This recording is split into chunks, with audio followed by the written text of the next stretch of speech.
चलो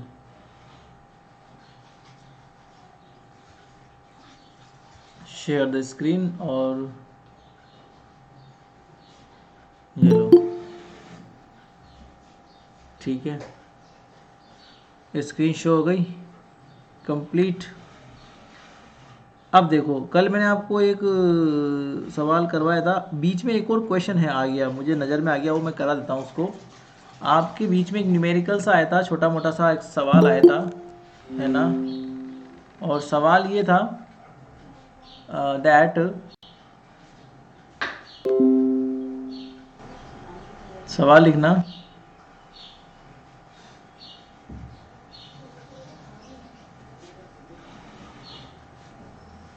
prove that Hermitian operator have real eigen value.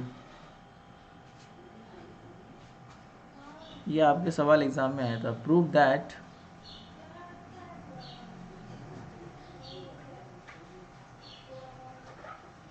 Hermitian operator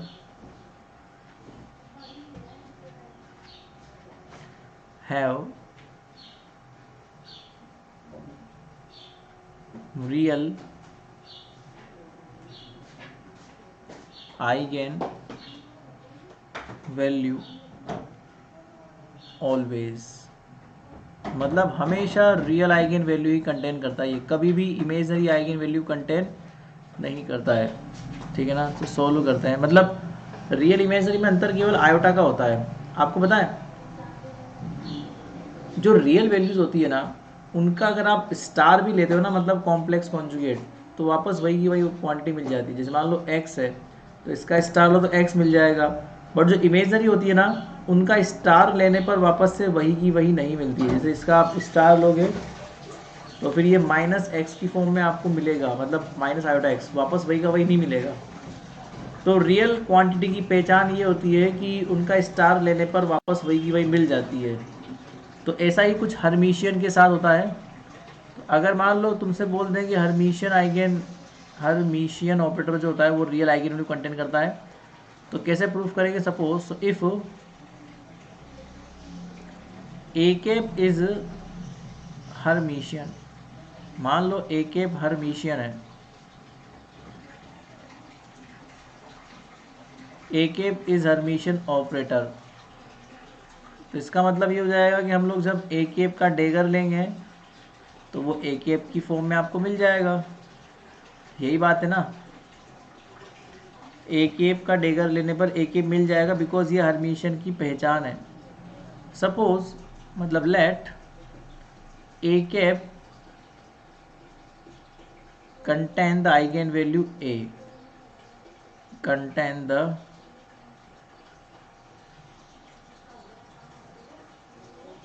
eigen value small a. मान लो A cap जो है वो ए आइगन वैल्यू कंटेन करता है, देन आइगन वैल्यू इक्वेशन जो है उसकी डेफिनेशन क्या होती है कि अगर हम किसी ऑपरेटर को किसी आइगन स्टेट पर ऑपरेट करवाते हैं तो वही की वही आइगन स्टेट हमें मिल जाती है, और साथ में एक कांस्टेंट नंबर मिलता है जिसे हम आइगन वैल्यू कहते हैं। तो यहाँ पर वो आइगन वैल्यू क्या है, यहाँ पर वो आइगन वैल्यू स्मॉल ए है, ठीक है। ये इक्वेशन नंबर 2। अब अगर हम ये मान लेते हैं कि भैया हमें ए डेगर निकालना है, तो just taking the dagger of this equation, तो हम लोग क्या करेंगे, इसका डेगर ले लेंगे। तो जैसे इसका डेगर लेंगे तो कंप्लीट डेगर आ जाएगा, जैसे मान लो इसका भी डेगर आ जाएगा और साथ में इसका भी डेगर आ जाएगा। अब इसका डेगर आ जाएगा तो ऑब्वियस सी बात है आगे पीछे हो जाते हैं, हम ये बात जानते हैं कि अगर ए और बी का डेगर लिया जाएगा तो ये मल्टीप्लाई वाली चीज़ें आगे पीछे हो जाती है ना। तो ऐसे ही ये ए कैप और ये आगे पीछे हो जाएंगे। तो जब आप केट साइन का डेगर लेंगे तो ब्रै साइन आ जाएगा और ए कैप का डेगर आ जाएगा। इसी प्रकार से इसका भी ये हो जाएगा, और वैसे ए का भी स्टार हो जाएगा। वैसे ए जो है वो कांस्टेंट चीज़ है, ये कोई ऑपरेटर नहीं है, ये एक नंबर होता है। तो इसको आप आगे लिखो या पीछे लिखो उससे कोई फ़र्क नहीं पड़ता, क्योंकि ये नंबर है। ऑपरेटर्स में ऐसा होता है कि आप आगे पीछे लिखते हैं तो फ़र्क पड़ता है, बट ये नंबर है इसलिए इसको आप आगे लिखो चाहे पीछे लिखो कोई फ़र्क नहीं पड़ता, यहाँ फ़र्क पड़ता है, ठीक है। तो अगर हम इक्वेशन नंबर 1 का यूज़ करते हैं, सो यूजिंग, ये तो डेगर तो हो गया ना, इसका डबल डबल लिखने की जरूरत नहीं है, इसका डेगर हो चुका है क्योंकि केट का डेगर लिया तभी तो ब्रा आया। नाउ यूजिंग इक्वेशन वन में आप लोगों ने क्या यूज़ किया, ए डेगर को ए के बराबर पुट कर दिया। क्यों? क्योंकि वो हर्मिशन है, ठीक है। और इसको आगे लिखो चाहे पीछे, कोई फ़र्क नहीं पड़ता, तो इसको यहाँ लिख दोगे तब भी कोई फ़र्क नहीं पड़ेगा, इस प्रकार से, ठीक है। तो ये मेरे पास एक इक्वेशन हो गई, इक्वेशन नंबर 4।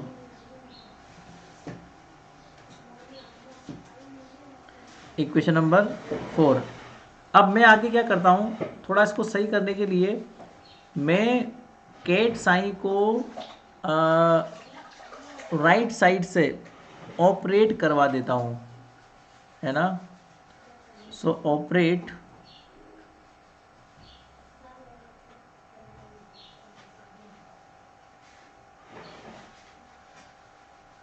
या फिर एक काम करो, आप ब्रे साइन को इक्वेशन नंबर ब्रे साइन को इक्वेशन नंबर 2 में करा दो ऑपरेट, लेफ्ट साइड से, एक ही बात है। सो ऑपरेट ब्रे साइन ऑन इक्वेशन 2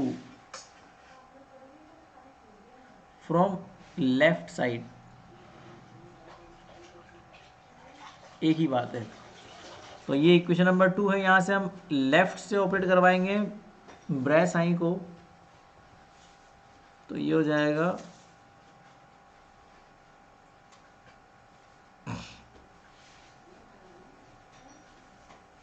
और वैसे भी ए तो वैसे भी कांस्टेंट है, उसको बाहर निकालो तो फर्क नहीं पड़ेगा। ए तो वैसे भी आपका कांस्टेंट है, तो इसको बाहर निकाल लो। अब ये बन गया नॉर्मलाइज्ड, तो नॉर्मलाइज्ड की वैल्यू कितनी होती है 1, नॉर्मलाइजेशन की वैल्यू होती है 1, तो ये ए हो गया मेरे पास। तो अल्टीमेटली मेरे पास एक चीज़ आ गई निकल के कि भैया expectation value of A cap is equal to A, ये चीज़ निकाल दी मैंने, इक्वेशन नंबर 5। अब यही काम अगर मैं इक्वेशन 4 में करूं और केट साइन को राइट हैंड साइड से ऑपरेट करवा दूं, सो ऑपरेट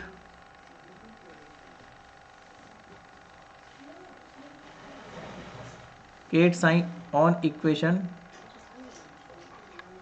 4 फ्रॉम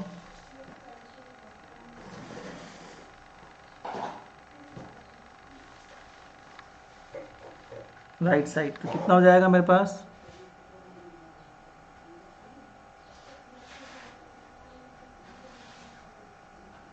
बराबर, यहाँ भी वही चीज़, ठीक है ना, क्योंकि ए स्टार को बाहर निकाल लेना, वापस से वही ऑर्थोगोनल बन गया, तो ये ए स्टार हो गया। तो अल्टीमेटली ए स्टार बराबर मुझे क्या मिल गया,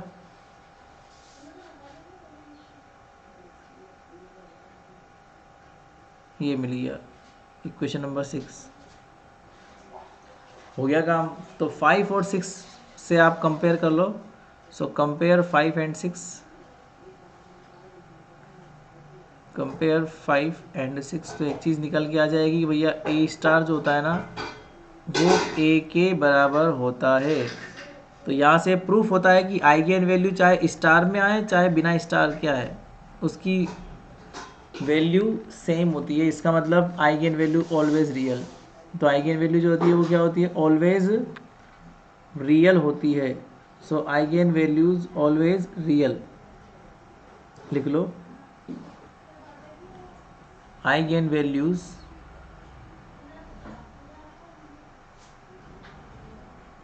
of Hermitian operator are always real, that's it। तो ये सवाल आपके एग्जाम में आया था, ठीक है। अब ऐसा ही एक और सवाल आया था, वो भी कर लो फटाफट से ताकि आपका भी काम बन जाए। हेडिंग दो क्वेश्चन, अब वो क्वेश्चन लिखवाऊँ कि वो सवाल लिखवाऊँ, चलो आप तो क्वेश्चन की फॉर्म में लिख लो, सवाल की फॉर्म में भी लिखोगे तब भी वो एक ही बात है। तो लिखो एक्सप्लेन द मीनिंग ऑफ इनडिस्टिंग्विशबिलिटी।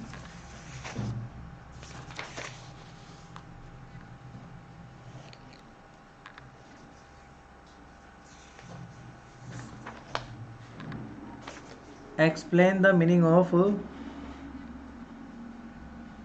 इनडिस्टिंग्विशबिलिटी। मैं लिखा दे रहा, तुम लोग लिख नहीं पाओगे। हेडिंग है, हेडिंग का नाम क्या है? इनडिस्टिंग्विशिबिलिटी। इनडिस्टिंग्विशिबिलिटी है ना। और तुम्हारा जो क्वेश्चन आया था एग्जाम में वो ये आया था,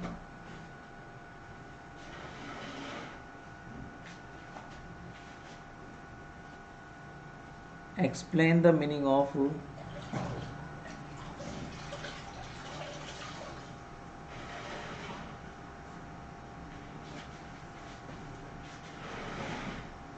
एक्सप्लेन द मीनिंग ऑफ, इसका हिंदी मतलब लिख लो अविभेद्य, मतलब जिन्हें विभेदित नहीं किया जा सकता, जिन्हें हम अलग अलग पृथक पृथक नहीं पहचान सकते, वो अविभेद्य कहलाते हैं, वो इनडिस्टिंग्विशेबल कहलाते हैं। ये टॉपिक हम इसलिए पढ़ रहे हैं क्योंकि क्वांटम हम लोग शुरुआत करने जा रहे हैं, और आपको ये पता होना चाहिए कि जो क्वांटम पार्टिकल होते हैं वो बेसिकली इनडिस्टिंग्विशेबल होता है, मतलब अविभेद्य होते हैं, उनको हम विभेदित नहीं कर सकते। क्वांटा पार्टिकल वो पार्टिकल है जिनके पास स्पिन होती है, लाइक फर्मियन और बोसोन। तो फर्मियन और बोसोन क्वांटा पार्टिकल कहलाते हैं, और ये इनडिस्टिंग्विशेबल नेचर के होते हैं। क्लासिकल पार्टिकल जो होते हैं वो डिस्टिंग्विशेबल होते हैं, जैसे मान लो हम हैं, आप हो, फ्रिज है, टेलीविज़न है, ये सब चीज़ें हैं, ये सब क्लासिकल है, इनको आप विभेदित कर सकते हो, ये अलग अलग पृथक पृथक पहचाने जा सकते हैं, तो वो डिस्टिंग्विशेबल कहलाते हैं, विभेद्य। बट क्वांटा पार्टिकल जो होते हैं वो अविभेदित कहलाते हैं, इनको आप विभेदित नहीं कर सकते, सब सेम सेम से दिखते हैं ये। तो आपको यही बताना है कि ये इनडिस्टिंग्विशेबल का मीनिंग क्या होता है, क्योंकि क्वांटा पार्टिकल इनडिस्टिंग्विशेबल होता है, बट इसका मीनिंग क्या होता है ये आपको समझाना है। 5 नंबर का सवाल आया था ये, तो ये आपको करना है, इनडिस्टिंग्विशेबल का मीनिंग क्या होता है। तो लिखो, there are large number of molecules and atoms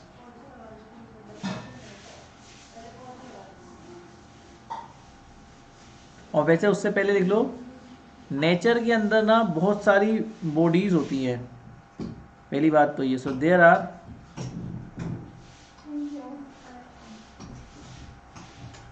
large number of body system in nature.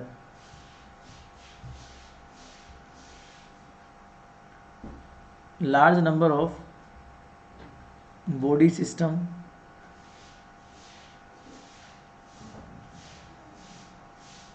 In nature. तो नेचर में बहुत सारी प्रकार की बॉडी सिस्टम होती है ना। फॉर एग्जाम्पल, अगर मैं उदाहरण के तौर पे मानूँ तो जैसे मान लो कोई मटेरियल है, उस मटेरियल में बहुत सारे मॉलिक्यूल्स होते हैं, बहुत सारे एटम्स होते हैं, ये सारी बातें हैं। So for example, there are large number of molecules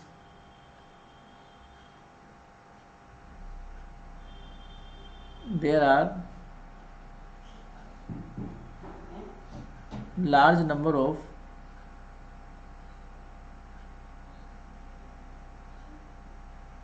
molecules and atoms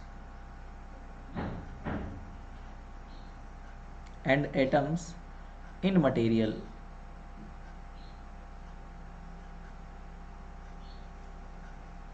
है ना। Similarly, there are large number of electrons। Similarly, there are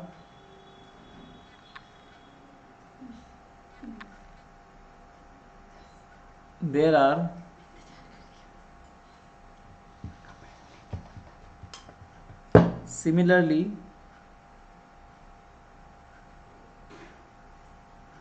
there are large number of electrons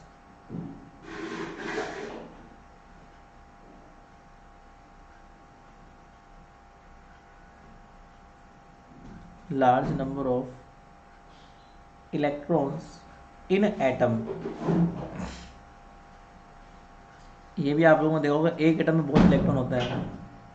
and there are large number of nucleons in nucleus. There are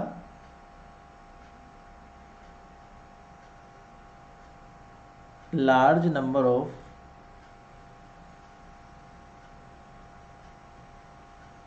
nucleons in nucleus. तो कितने particle हो गए भैया? पहली बात तो nature में बहुत सारी बॉडीज होती हैं. बॉडीज मतलब कि मटेरियल्स, और हर मटेरियल में बहुत सारे मॉलिक्यूल्स होते हैं.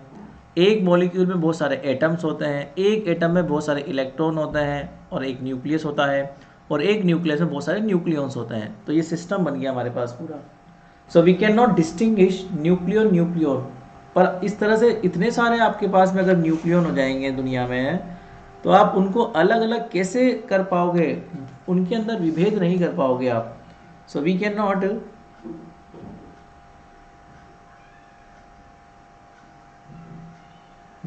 Distinguish nucleon. मतलब दो न्यूक्लियन में आप कैसे विभेद कर पाओगे? Nucleon inside the nucleus.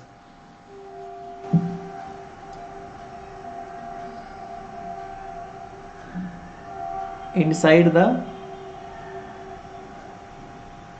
Nucleus. तो एक न्यूक्लियस में आप किस प्रकार से उनको विभेद कर पाओगे, ये समस्या हो जाएगी. Similarly, we can not distinguish electron in atom.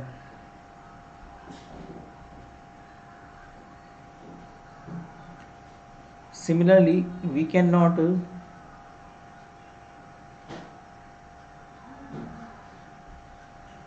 distinguish electron in atom. तो एटम के अंदर भी आप इलेक्ट्रॉन को कैसे अलग अलग विभेदित कर पाओगे? वो भी एक जैसे लगते हैं, सब सेम से. जैसे आप अफ्रीका में चले जाओगे ना, तो सब इंसान आपको एकदम सेम लगते हैं, क्योंकि आपके लिए वो बहुत सारे बंदे हैं और वो आपके लिए एक जैसे हैं. सो सच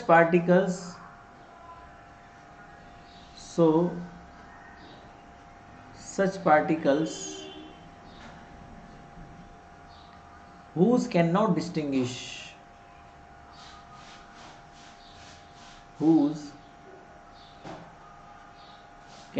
distinguish, जिन्हें आप विभेदित नहीं कर सकते, whose cannot distinguish, are known as identical particle. Are known as identical particles. तो उन्हें हम क्या कह देते हैं? आइडेंटिकल पार्टिकल्स कह देते हैं.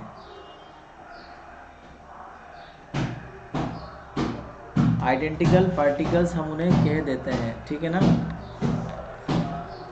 These identical particles have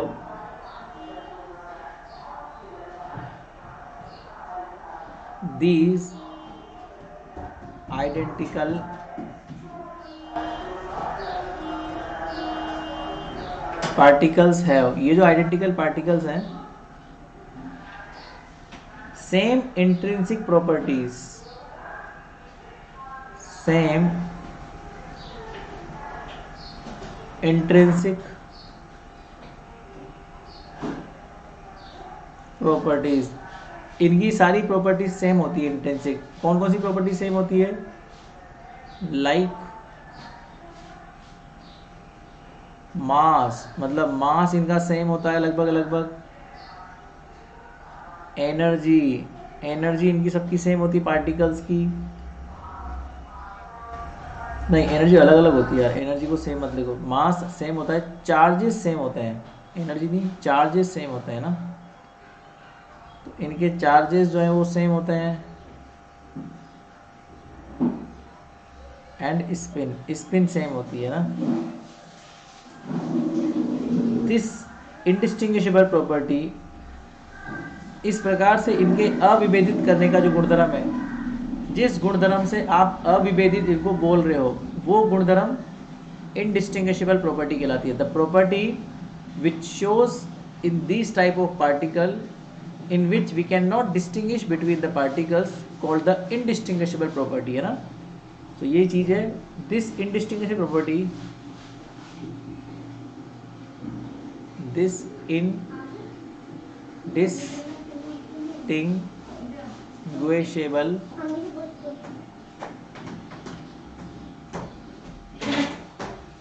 property, this indistinguishable property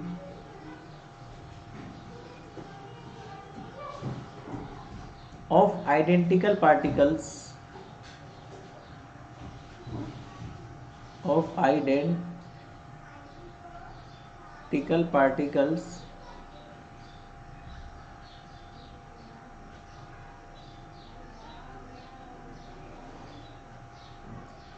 known as indistinguishability,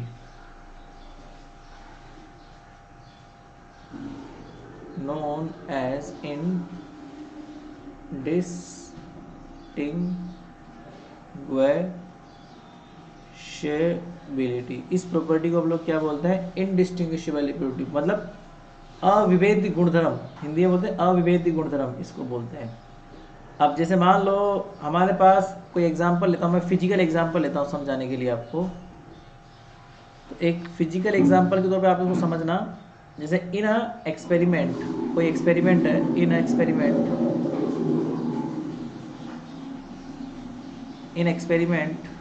या फिर इन एन एक्सपेरिमेंट, कोई एक एक्सपेरिमेंट ले लो, और वो एक्सपेरिमेंट इलेक्ट्रॉन की स्कैटरिंग का एक्सपेरिमेंट है। मान लो इलेक्ट्रॉन स्कैटरिंग कर रहे हैं ना, उसका एक्सपेरिमेंट है।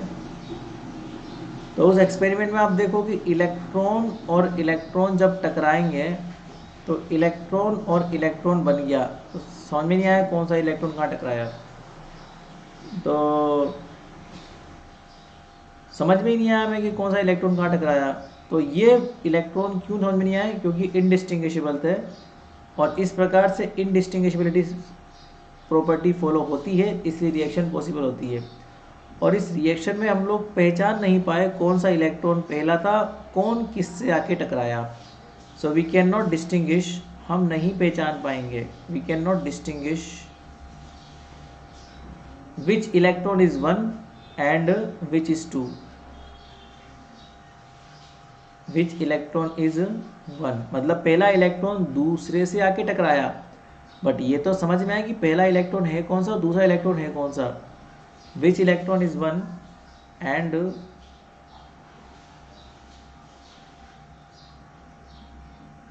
विच इज टू, इस तरीके से आपको समझ में नहीं आया कि कौन सा इलेक्ट्रॉन पहला है कौन सा दूसरा है, लाइक दिस। अब ये चीज़ सत्य है, क्योंकि इलेक्ट्रॉन को हम नहीं पहचान सकते, तो ये बिल्कुल एकदम सत्य बात है।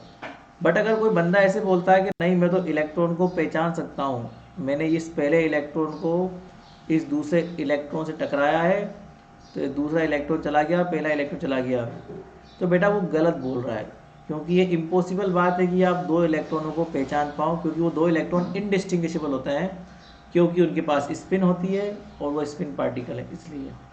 तो ये एग्जाम्पल है कि हाँ, अगर पार्टिकल इनडिस्टिंग्विशेबल है तो उनको आप पहचान सकते हो, बट अगर नहीं है तो हम नहीं पहचान सकते ना, इस प्रकार से। ऐसा ही मान लो एक और आपको देता हूं, अगर मैं एक ट्रायंगल लेता हूं, एक और एग्जांपल ले लो। ज्योमेट्रिकल सिमेट्रिसिटी से हम लोग देखते हैं, जो metrical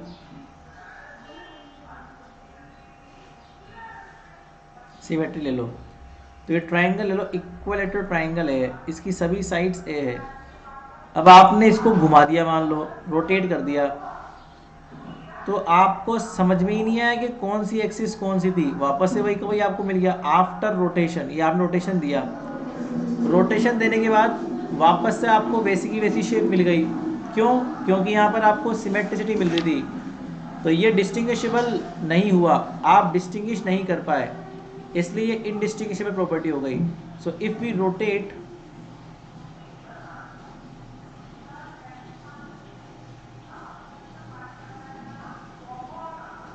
if we rotate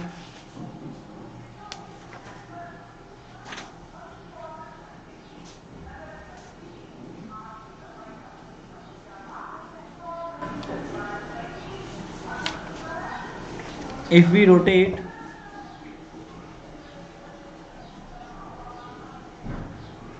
equilateral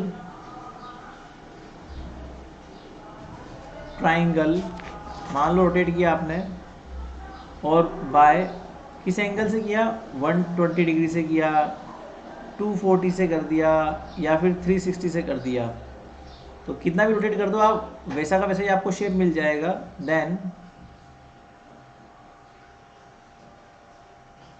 we can not distinguish,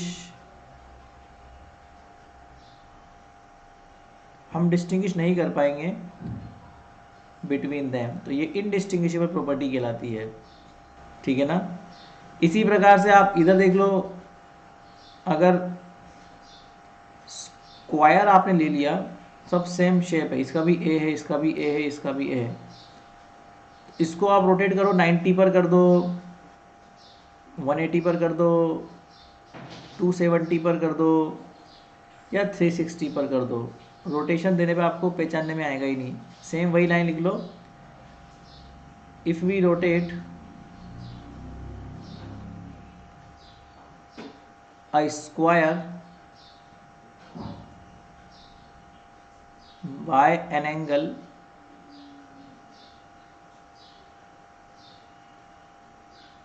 (90 degree, 180 degree, 270 degree and 360 degree), then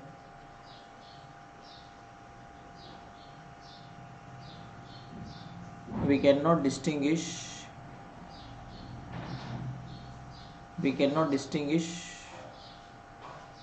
between them. तो हम उनमें विभेद नहीं कर पाएंगे बेटा, हम उनको अलग अलग नहीं कर पाएंगे, इसीलिए ये भी इनडिस्टिंग्विशेबल प्रॉपर्टी के अंतर्गत आता है। तो ये सभी चीज़ें जो है बेटा वो इनडिस्टिंग्विशेबल प्रॉपर्टी के अंतर्गत ही आती है। ठीक है ना। तो ये बात थी, तो ये इनडिस्टिंग्विशेबल प्रॉपर्टी आपकी ख़त्म होती है। और ये मेरे को एक टॉपिक दिख गया था बीच में, इसलिए मैंने करवा दिया, वरना तो जो है हम लोग उस पहले वाले टॉपिक से ही काम चला सकते थे। ठीक है, अब कर लिया तो अच्छी बात है। ये एक टॉपिक आपका ख़त्म हुआ। अब तुम्हारी यूनिट धीरे धीरे ख़त्म होने की कगार पर आ रही है। ठीक है ना। अब अगर आपको कोई प्रॉब्लम आए इसमें तो मुझे आप लोग बता देना। ठीक है।